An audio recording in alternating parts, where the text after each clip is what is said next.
Bukod sa Maynila, idinaraos din ang pista ng Puong Jesus Nazareno sa ilang bahagi ng bansa, kabilang na sa Davao City. Kaya naman, alamin natin ang sitwasyon doon sa sentro ng balita ni Regine Lanuza ng PTV Davao.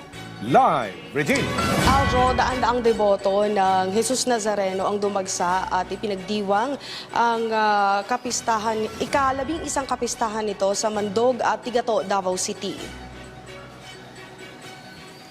Simulan ang aktibidad pasado alas 8 kaninang umaga sa pamamagitan ng traslasyon mula sa San Alfonso Maria de Ligorio Parish sa Mandog papunta sa Our Lady of Peñafrancia Chapel sa Tigato, Davao City.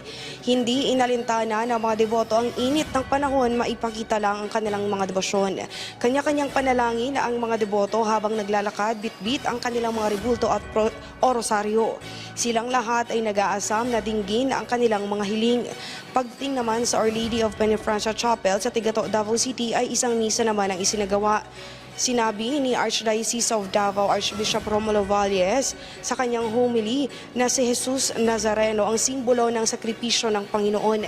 Aniya ang debosyon ay may 3 aspeto. Una, ang sakripisyo at hirap ng Panginoon. Pangalawa, ang pagkamatay nito sa krus. At pangatlo, ang muling pagkabuhay nito. Binigyang diin ito na importanteng hindi nagtatapos ang debosyon sa sakripisyo at mahalagang maipagpatuloy sa pagkamatay sa krus hanggang sa muling pagkabuhay.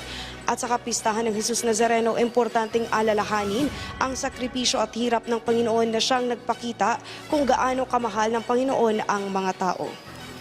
Aljo, sinabi rin ni Archbishop Valles na ang replika na nasa Mandog, Davao City ay isang orihinal na replika mula sa Quiapo. Ito umano ang pang-10 replika na mula sa nasabing lugar. Aljo? Maraming salamat, Regine Lanuza ng PTV Davao.